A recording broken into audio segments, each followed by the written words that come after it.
We've talked a lot about AI over the past years, whether in podcasts or in NACS stages.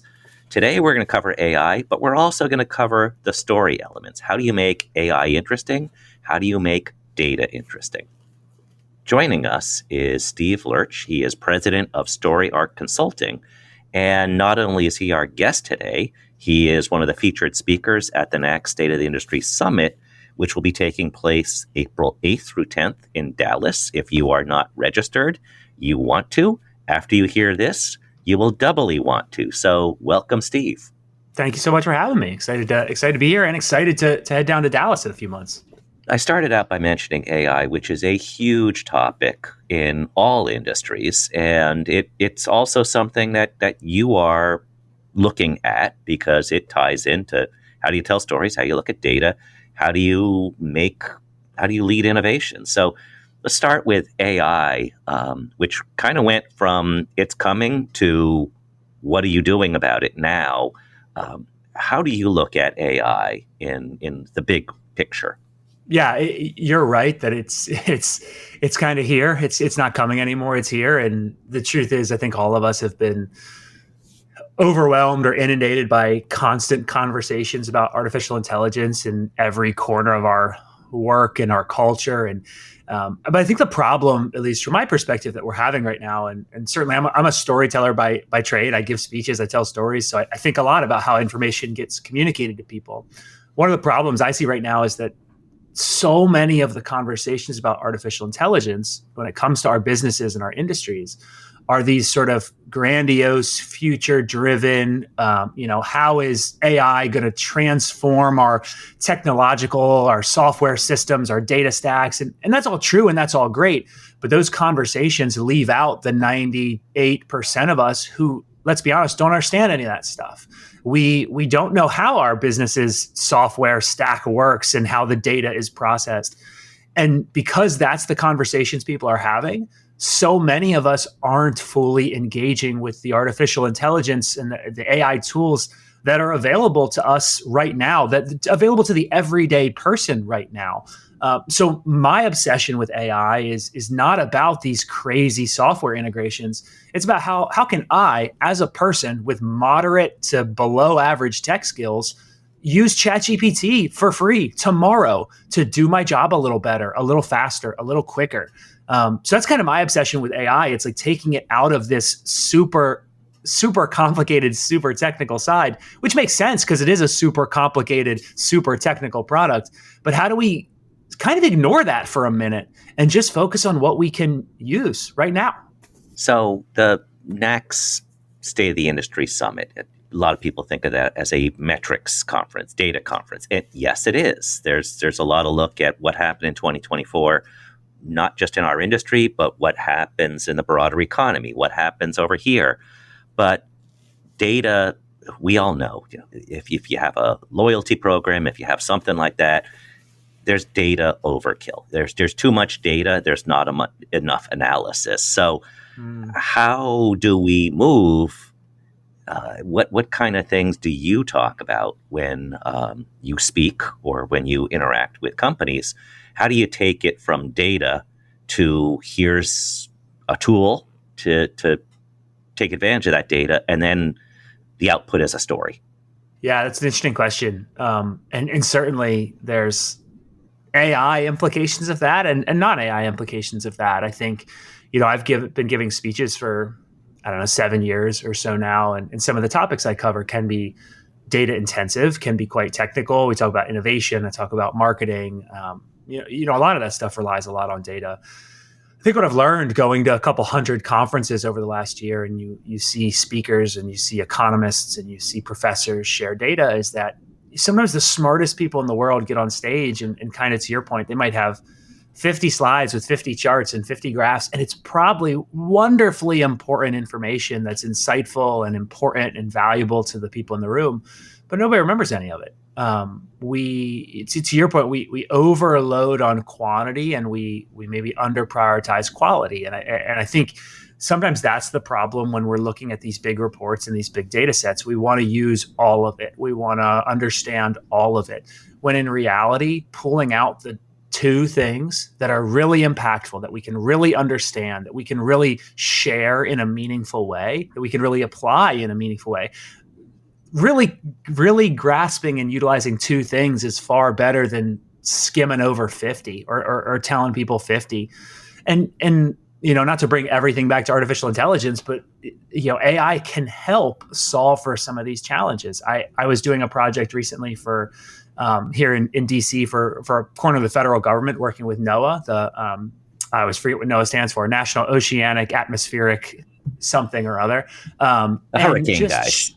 Yeah, the hurricane guys. Those very important guys. I just don't know their acronym. I showed them this thing about, they produce weekly reports and tons of reports on weather, on the ocean tides, on all sorts of stuff. And a lot of it's very dense and very complicated. I did this thing just using the free version of, I can't remember if I used Gemini or ChatGPT, but I provided the link to like a 40 or 50 page report that they had published. And I asked ChatGPT to not only summarize that report, and I think I asked for maybe 150 words, but I said, if we were going to share this report with the general public on Facebook, the average person who doesn't understand this stuff, what's like the tagline I would use? What's the takeaway? What are the 5 bullet points to synthesize and summarize all of this data? And not only give me the 5 points, but translate it into a very human context, into words that the average person can understand, that would get them interested in this topic. The title of your company has story in it, story arc. And story is, to me, having its moment right now. You hear that there are people in corporations now that are chief storytellers, and that is their job. And you're talking about bullet points and boiling something down to something that people can remember. So bullet point story, kind of the same thing. You got to have something that somebody remembers, because it's a social media era we live in, where here's 20 seconds. That's all I'm going to pay attention to. I'm not going to, yes, there are exceptions where somebody will listen to a 3-hour podcast, but it's like very short attention span. How do you cut through the clutter, etc.? Doesn't story basically address some of the things that in a direction that we're moving now, where people do get a lot of information and they don't know how to necessarily tough word to say, synthesize things? Yeah. My background before I got into giving speeches and talking about innovation and talking about AI, I'm a marketer by trade. Like that's where I started my career at Google, and digital advertising, marketing strategy. And so I've spent my entire career thinking about how to take messages and put them in formats and on platforms that the average consumer or the potential customers we're targeting will relate to and connect with, and most importantly, will pay attention to. And I think so much of the time when I think about how we tell a story, whether it's about AI or about the data or about your business, so much of it comes back to the idea is, will people pay attention long enough to hear it? And will people pay attention deeply enough, thoroughly enough to hear all of it? I think one of the failings of so many storytellers, whether that be someone like me who gives a speech, or whether that be a marketer, or to your point, the chief storyteller at a company who's maybe in charge of the brand, or someone who's got a data report they're trying to share and they're telling the story of that data or those scientific findings, that research study, is that they don't prioritize what's interesting to people. They don't make it fun. They don't connect it back to who those people are. They prioritize the facts. They prioritize the figures. They prioritize what they want to say and not what people want to hear. And I think in our sort of modern society, like this, TikTok driven society, where the next piece of content is one swipe away, and after 1 second, if I don't like this thing, I'm on to the next one. Like that really does affect how we interact with each other and how we consume content and how we consume stories. So, everyone who's telling a story kind of has to be a little bit of a performer and a little bit of an actor and a little bit of a comedian. And, it doesn't, not to say it always has to be funny or always has to be jokes, but we have to think more about yes, I want to tell this story, but what's the story my audience wants to hear? How does my audience want to hear it? And how can I take my facts and fit it into their world? And not the other way around. It's not the audience's job to come listen to us. It's our job to deliver something the audience wants to hear. So we have to customize to them and not the other way around. And again, I think that's a sort of a universal truth for anyone telling a story, marketing, sharing data. It reflects in what we all do. So I thought it was interesting you mentioned comedians, and it's not about necessarily being funny. It's not like, hello, I just flew in from out of town. My arms are tired. But I mean, don't get me wrong. That's a great way to start too. I mean, that's a great classic joke. Yes, but it's really more about if you think about it, what comedians do is they workshop things. They before Sure. they do a national TV appearance, the biggest names or up and coming, they go to a local club. They try out their jokes. Do they resonate? So how do business people do the equivalent of comedians and workshop something? Is it a matter of trying it on peers, trying it on family, just practicing? How do you get to figure out, once you know that you want the message to resonate with consumers and not what you want to say, how do you know you have a good story as opposed to that story that puts people asleep? Yeah, that's a really interesting question. And my first thought when I heard it, because you talked about practicing, and is it with friends, family, whatever it is. There's a really great story from the motivational speaker Tony Robbins, and I won't tell the whole story, but the gist of it is that he was, in a previous life, an early job, he was trying to get better at the job, so he started doing the thing he was trying to do, which was sales pitches, way more frequently, and he to get better at it. And he realized after some amount of time that essentially he wasn't getting any better at it. And he said, essentially, that's when he realized that practice doesn't make perfect. Practice makes consistent. Practice plus feedback makes perfect. So when I think about sort of your question and about, as you said, whether, let's say it's business people just giving presentations at meetings with small groups of 4 and 5 people. Yes, it's great to practice. Yes, if you want to rehearse, great. Yes, if you want to run it by your buddies or your wife or your kids, great.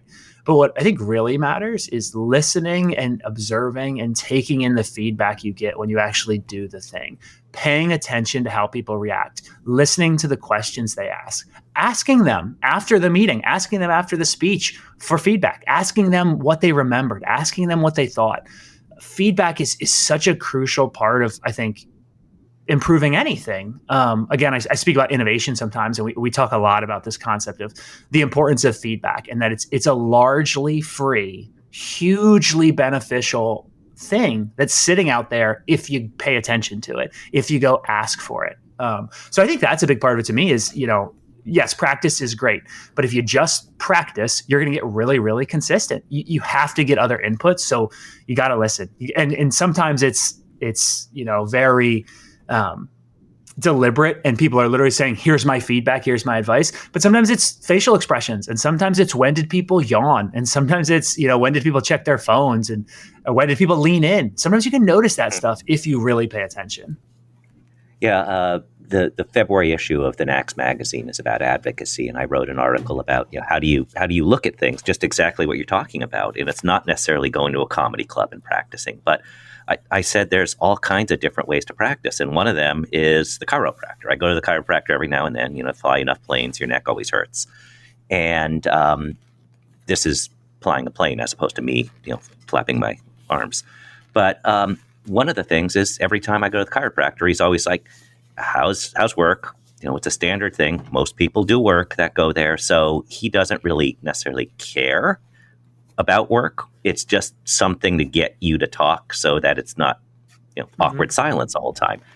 And I'll kind of try out some things on him, and if he pauses for a second and goes, "That's interesting," then it's like, oh, that kind of worked on the general public, so I want to keep that one there. And I'm not like using him. It's still a normal conversation, but there's all kinds of ways to find the cues, and it doesn't have to be, let me practice this in front of you to see what works. It's exactly what you said. It's like somebody stops doing what they're doing and says, "Oh, you got me there. That's good." say to your point about the chiropractor and what's getting his attention and what's sort of getting him to say, oh, that's interesting. A lot of it comes back to goals too. Like, what's the goal of what you're trying to communicate, and what reaction do you want from those people? And so I think that's a big part of it too. This practice in collecting feedback is making sure you understand what you're trying to accomplish, what you want the takeaway to be, and see if that's landing and seeing if that's coming through. And like I said, maybe if it's practicing with somebody in everyday life, like your chiropractor, it's just what's interesting, what got interest, because that's the lever I need to the points we were making earlier to tell that story about the more complicated data thing. So understand your own goals is a really important part of getting that relevant feedback. So we can talk about any one of these topics for way longer than the length of this podcast. So I know, kind of jumping around, we talked about AI, we talked about storytelling, but I also want to cover culture. And the reason that's important is your previous job was at Google, and that was a critical part of what you were all about. And if there are three things that are going on right now in business that are talked about more than anything else besides, say, profit, it's storytelling, it's AI, and it's culture. Because you have to have people that like doing what they're doing.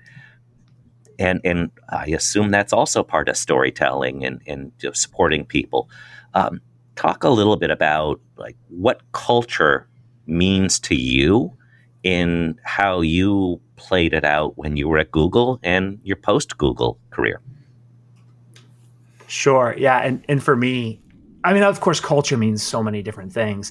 But, when I first left Google and first started giving speeches, the very first speech I sort of put together was called Innovation Through Culture, Stories from a Decade at Google. And I sort of became obsessed at my time at Google about this idea of how culture drives innovation, because I'm not a technical guy. I'm not an engineer. I don't know how to code. But I was so fascinated in the way Google goes from, search engine to smartphone apps to self-driving cars, this what I perceived as innovation. And over my time at Google, I sort of studied that process, the history of Google, how we got to where we are. And what I increasingly found, and eventually I was asked to start speaking to new employees when they came in about sort of this idea of how innovation can be driven through culture. Because what I found is when you want to have a culture like Google where people are ambitious and trying new things and embracing change and new ideas, it really, truly, truly, truly does start with people, not with code, not with robots, not with engineers. It starts with people. It starts with how we empower each other. It starts with how we facilitate collaboration. It starts with how we ask questions and show our curiosity. There's these very human elements of culture that can drive all that other stuff, that set the tone for all that other stuff. And at its core, what I think Google did well, at least while I was there, what I try to do now and what I work with companies on when I work on innovation projects, it's really about, like I said, it's about openness, it's about collaboration, it's about sort of freedom to ask questions, to pursue things that interest you, to find out those things you're curious about, and give people the platform to chase them down. That sort of openness and flexibility, and like I said, just collaboration. I use that word so often, but to me, that's what a culture needs to look like, especially right now in 2025, when the world is changing so fast and so unpredictably. It's so important that you have a culture that's sort of ready to react to that and is adaptive and ready to innovate. And again, if you're not setting the tone for those cultural principles, it's going to be really hard to keep up with some of these changes that are going on in the world today. So that's kind of what culture means to me. And I took a lot of it from what I learned at Google and from some of the other companies I work with. But I love that topic. And I think it's so core to accomplishing so many other things. So speaking, you had just mentioned onboarding people, and you think about, it's been a while for me. I've been at NACS 25 years, so it's been a while since I've gone through an orientation. That's a good run. Yeah, well, it has been. So when you look at a lot of new employees, they come in and there's orientation. They meet with different departments. They learn how to do things. I remember in orientation I had more than 25 years ago, the whole orientation was spent around, these are tactics. Don't do this. make sure you do this. And none of it was really around, this is who we are and this is what makes us amazing. Is there something that you would recommend to any business that they look at differently, what that first day, week, month looks like for new employees, so that they're immediately grounded in, this is a different company. I get what they believe in, and I'm so glad I made this decision and not that other opportunity I had? Yeah, that's a good question. And I'm sure even at Google as well. And again, my personal orientation at Google would have been in 2010. So it's been a while since I went through the entirety of it. But just like any other company, and just like what you're describing, there were all those tactical conversations too. And you talk about your HR benefits and all that stuff, of course. Mm-hmm. But I did think that the culture conversation was really important. And I think it kind of comes back even to some of what we talked about already around understanding goals and understanding, what do you want from these people? One of the core things I used to talk about during these orientations was this idea that Google doesn't have an innovation team. That's not a thing at Google. There's not an innovation team. So when you look at Google and you say, oh, innovative company, always doing these new things and cracking these new frontiers, there's not like one team. There's not one chief innovation officer who's in charge of like saying, oh, this should be next and here's how we should evolve. And part of the reason we have that conversation is to make them understand that they're on the innovation team. All 150,000 employees are on the innovation team. And then, as we sort of story tell and go through this process, the things I would talk about with them is helping them see situations at Google and even at other companies where some random person on some random team had an idea, and that idea didn't have to do with their job or their team, or it was outside the box, or it was weird, or it was crazy. And they found a way to pursue it, and they found tools, and it was impactful, and it had a ripple effect, and it changed things. And there's a great story at Google about this young woman I forget what team she was on. I think maybe it was a communications team, who in essence, and I won't go through the whole story, but at the core of it, she essentially started Google's, what is now one of the largest private shuttle systems in North America, busing like tens of thousands of Googlers to and from work every day across California. She essentially started that process by building a carpool for a few other workers in the earliest days of Google, and then kind of expanding her carpool over time when she saw the need for it. It wasn't her job. It was just something she thought would help, and she ran with it and was given the reins to run with it. And that's the type of story I want people starting at my company to understand. I want them to understand, like, this stuff is encouraged, but it's also kind of expected. If you have some idea, you're expected to share it. You're expected to be curious. You're expected to pursue it. Because like I said, you're on the innovation team. Everybody is. So I think, again, understanding the goals, understanding what you want from your people, and making sure they understand that that's okay, that's exciting. And it's sometimes the idea that leads to the idea. And there's perfectionism, I think, in all the great businesses. But like examples like the guys who founded Reddit, originally they set up to figure out how to create some sort of mechanism to order sandwiches from the convenience store chain Sheetz while they're filling up their gas tank. And it didn't work. They were in college, and the professor says, no, this isn't going to work. Figure out something else. And they said, okay, well, we got this idea for Reddit. Let's do that. And that kind of worked out well. So it's the idea that leads to the idea. There's all kinds of examples about whether it's a restaurant and they started cooking this and it expanded to something else, and it's something bigger. But I think it's really important to have that culture where ideas are embraced, and there really are no bad ideas unless they have a really bad potential for a mistake. But it's, how do you elevate them? Yeah, you're speaking my language for sure. Not only because you talked about Sheetz, and I grew up in the Philly area, so I grew up in a area where Wawa is like church. But I went to college at the University of Pittsburgh, where Sheetz is all the go. So those are sort of my two convenience stores of choice.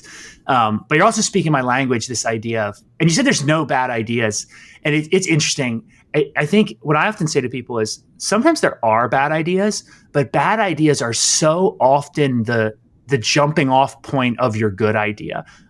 There's this story where Jeff Bezos sent an email to 1,000 Amazon customers in 1998, I want to say, asking them what Amazon should sell next. At this point, Amazon only sold books and CDs and DVDs.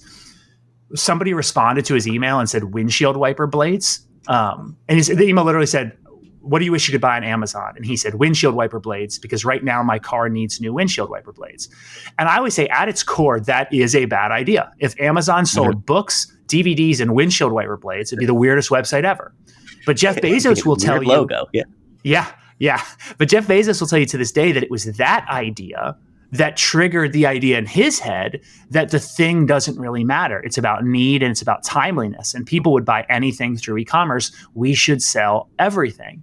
So I always say, like, to sort of connect back to this culture idea and about how you onboard employees, such an important part of culture is getting people comfortable sharing their bad ideas, their half-baked ideas, the ideas that they don't know if they're good, the ideas that they don't know if they're possible, or they don't know if there's budget for it. Creating a culture, and it's hard to do because everybody likes to polish up their ideas before they share them, but sharing those weird thoughts, those crazy ideas, those half-baked things is so valuable to the process of brainstorming, to the process of innovation, because you don't know what someone can build off of your starting point. So yeah, that's, like I said, you're speaking my language, and I think that's such a big part of culture is like that psychological safety to share what you're thinking, even if it's weird, even if it's quote unquote bad. Mm-hmm.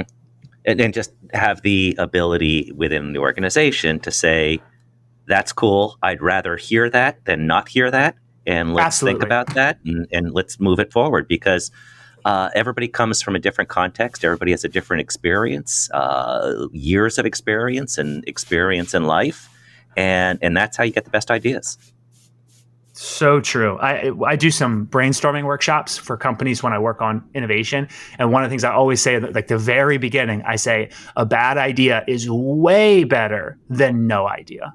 We'd so much rather hear from you, even if it's silly and stupid. It's so much better than keeping it in your head. Because like you said, your perspective is probably more valuable than you realize. Your experience is more valuable than you realize. And the most valuable thing that so many of us have is that our perspective and our experience is unique to us. We're the only ones who have that. So share it, talk about it. Yep. And your story is unique and it's irrefutable. And that's one of the things that we say all the time. It's like, it's not just the numbers, it's the story. And you have that story and nobody can say that is not true. So, Steve, I want to thank you for joining us today. And when we talk about bad ideas and good ideas, I'll give you a good idea that is definitely a good idea. Go to the NACS State of the Industry Summit, April 8th through 10th in Dallas. Steve will be speaking there. Touched upon a little bit of what he'll talk about, but he's going to go much more in depth there. It is time well spent. You will enjoy it. Now, just wrapping up one quick thing. When we talk about orientations, we have different orientations here at work, and we have some coming up. What I always ask, besides talking about what our departments does, I always have I always have one question for them. I say, think about the 7-Eleven logo, and I just pick 7-Eleven because it's known by a lot of people. The 7-Eleven logo has all capital letters except for one. And what letter is that? This is not a quiz. I'm not going to ask you to answer, Steve. But I knew one employee who said the I wasn't going to work out because there's no I in 11. But besides that, that employee's not at NACS anymore. It's just my way. It seems to work in getting people to go, that's interesting. I want to learn more. And then you have that first connection to the industry that you can hopefully keep pulling at and pull them in deeper, because then it's a job with a meaning as opposed to a job just anywhere. So anyway, anybody listening that's waiting to do orientation, look that up and you can impress me when we do the orientation. So thank you again for joining us today, Steve. No problem. Thank y'all for having me. And like I said, super excited to meet the rest of the team in Dallas. And thank you all for listening to Convenience Matters. Convenience Matters is brought to you by NACS and produced in partnership with Human Factor. For more information, visit convenience.org.